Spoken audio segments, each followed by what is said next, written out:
Tipo, o fato de existir alguém que comete um racismo, entre muitas aspas, mais brando, porque ele não termina num episódio de violência física, não significa que ele não seja brutalmente violento. Essa escolha que hoje uma parte sensível da torcida brasileira está fazendo com relação à Argentina e transformar a Argentina num grande espantalho do racismo mundial é um grande problema. A Argentina, assim como o Brasil, assim como várias outras nações pelo mundo, passou por uma tentativa de um projeto de produzir um tipo de civilização atrelado a uma herança europeia. Mas eu queria entender, Gu, porque assim, recentemente você fez 2 vídeos falando sobre a Argentina, mas não necessariamente sobre o jogo em si, né? Mas sobre os acontecimentos que estão rolando nas arquibancadas. Estão acontecendo diversos casos de racismo, para variar, né? E aí você fez 2 vídeos. Eu cheguei a assistir só o segundo, que foi mais curtinho, mas eu queria que você trouxesse, assim, para quem não assistiu, vão lá assistir depois, mas você trazer um pouco aqui do que você tem levantado nesse debate sobre pessoas negras na Argentina, povos originários da Argentina, e esse projeto de embranquecimento que rolou lá durante a história e que culminou no que é hoje, tá ligado? Uma seleção de todos os jogadores brancos e enfim, esses casos nas torcidas que são cada vez mais comuns, parece. Na verdade, o que está acontecendo agora com relação à exposição dos casos de racismo, né, que os argentinos estão protagonizando, não é exatamente uma novidade quando você para analisar o histórico, por exemplo, de jogos que acontecem na Libertadores, né? Então, quem acompanha futebol, Libertadores da América, sabe que isso acontece com alguma frequência, né? Mas antes de dar esse panorama, eu acho que é interessante também de observar que essa escolha que hoje uma parte sensível da torcida brasileira está fazendo com relação à Argentina e transformar a Argentina num grande espantalho do racismo mundial é um grande problema. É um grande problema e é um grande reducionismo. Porque, assim, você tem, né, de fato, ali na Copa do Mundo, as pessoas que têm melhores condições de vida, geralmente que são da elite, setores mais conservadores, e que vão abraçar mais esse discurso porque são os grupos mais economicamente beneficiados, né? Imagino que boa parte deles venha de Buenos Aires, que é a província de onde essa ideia foi gestada, né? Então, eu fiz um primeiro vídeo fazendo um levantamento histórico e um segundo fazendo esse parênteses, assim, né? De tipo, galera, calma aí, né? Tipo, acho que no momento que o brasileiro tá agora, né, que é muito desamparado, que tipo, o nosso futebol tá uma draga, tá tudo uma draga, uma desgraça, eu acho que essa identificação de uma mensagem universal do racismo na Argentina ajuda a pessoa a ter um vilão para chamar de dela, né? Porque aí você vai apontar para aquela pessoa todas as incoerências, contradições e incongruências e não vai olhar para si, né? Então, tipo, fica aparecendo um pouco que toda a Argentina é povoada por racistas, é povoada por supremacistas, e não é assim, não é isso, né? Então, eu acho que é importante fazer essa menção, esse parênteses, porque, né, quando a gente analisa a história da Argentina, a gente percebe que todo o projeto de embranquecimento, né, esse projeto de tentar associar a Argentina a uma herança europeia, é um projeto que tem classe determinada, né? É um projeto que tem uma localização geográfica determinada.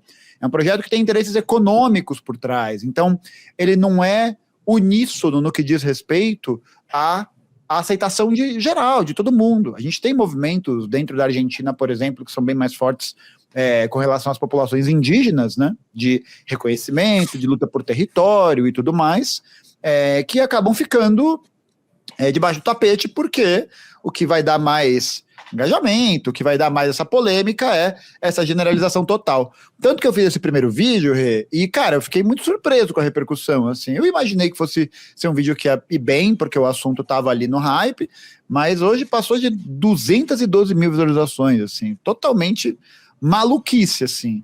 E e foi interessante porque eu fiz esse panorama geral, só que aí eu tive a impressão que eu deixei um pouco a trela aberta para que as pessoas falassem assim, então toda argentino é racista.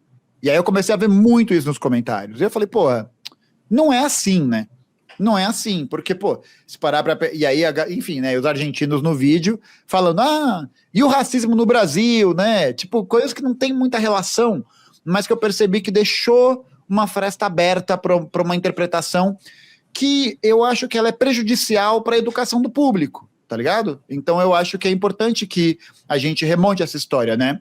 A Argentina, assim como o Brasil, assim como várias outras nações pelo mundo, passou por um projeto no século XIX de uma tentativa de um projeto de produzir um tipo de civilização atrelado a uma herança europeia. E isso vem como um retrato desse apagamento, né? A gente está falando ali de uma época, século XIX, que é uma época em que você tem a consolidação do capitalismo industrial, que você tem a consolidação do modo de vida da burguesia, em que você tem um processo de crescimento muito grande das iniciativas coloniais, né, repaginadas, né, especialmente em África e na Ásia, e você acabou precisando, para dar liga nesse sentido discursivo, criar essa ideia, né? Então, na Argentina isso vai ser bastante marcante, né, com relação à imigração europeia, com a campanha do deserto, apesar da Argentina ter abolido a escravidão antes do Brasil, apesar da Argentina ter aprovado uma lei de ventre livre, né, que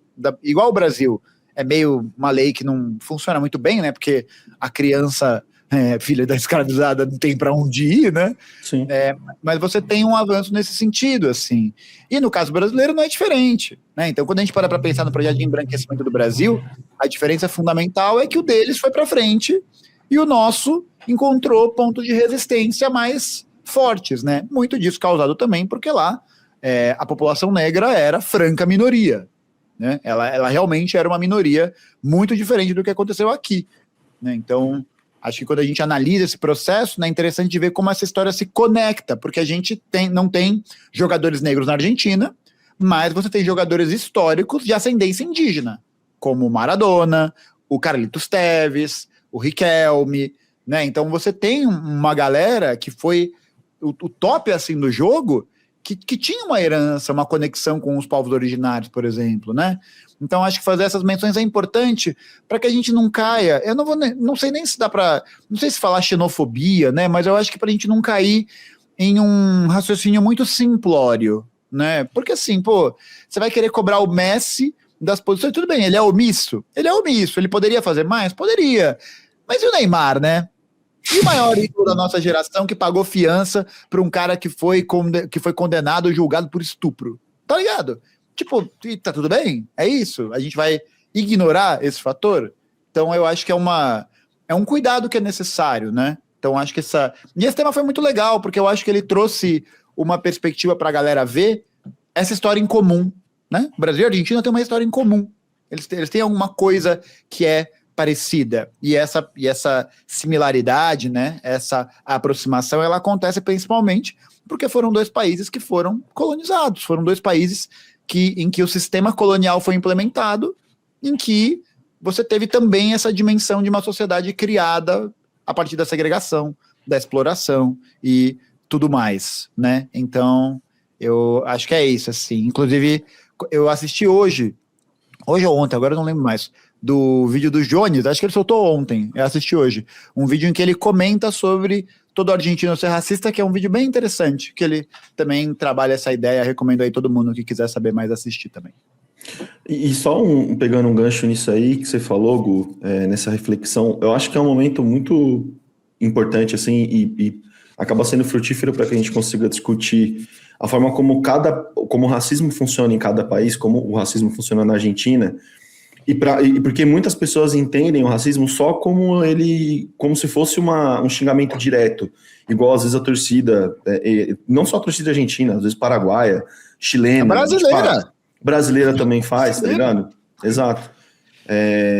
E aí a gente tá no momento em que, pô, beleza, a gente como torcida brasileira, muita gente fala, puta, não, a Argentina é foda, é tudo racista. E a gente está passando por um momento que foi ontem, né? A emenda da Comissão de Segurança Pública da Câmara dos Deputados, que os caras aprovaram uma emenda para ser votada junto com o PL da misoginia, que equipara a misoginia ao racismo, e ao mesmo tempo ele descriminaliza praticamente tudo o que é considerado racismo hoje em dia na nossa na nossa lei. Então, assim, o racismo vai virar uma questão de opinião, ou vai virar uma questão atrelada à fé. Isso está muito mais ligado a como o racismo funciona no Brasil de uma forma estrutural, e não necessariamente tão direta, igual a gente costuma apontar o dedo para o caso argentino, tá ligado? Ou vários outros lugares. Então, eu acho que é também um momento muito fundamental para se discutir e se entender como funciona a realidade racista na Argentina e o histórico disso, e como aqui é estrutural historicamente, a população preta ser muito maior do que a população branca, tá ligado? Então, eu acho que é importante refletir isso também, né?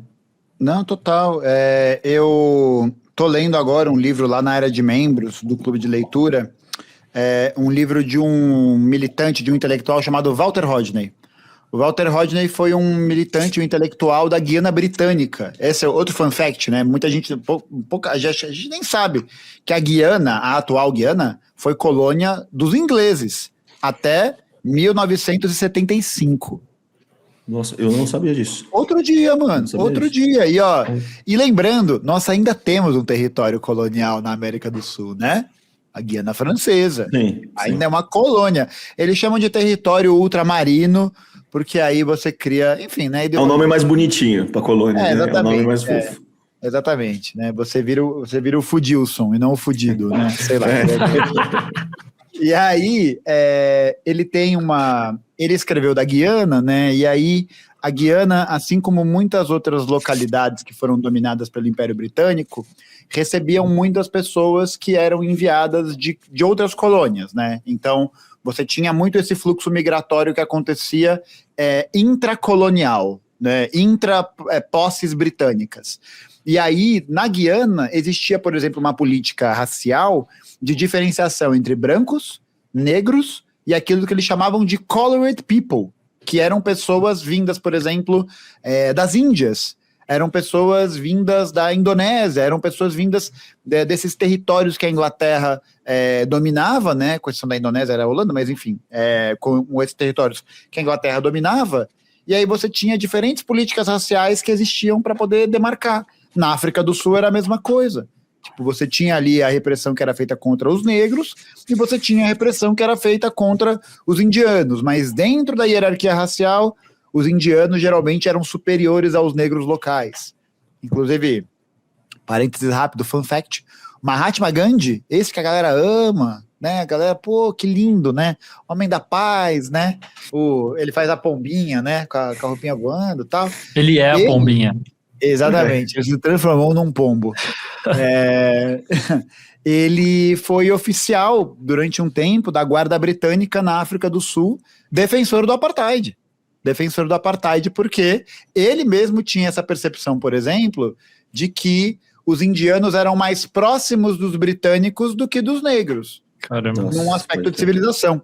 Livro muito bom que fala sobre isso é A Não Violência, uma história fora do mito, do Domênico Losurdo, um livro assim muito interessante que debate esse tema da não violência, né, como isso, e aí ele vai mostrar, então, como Gandhi, enfim, outros personagens também.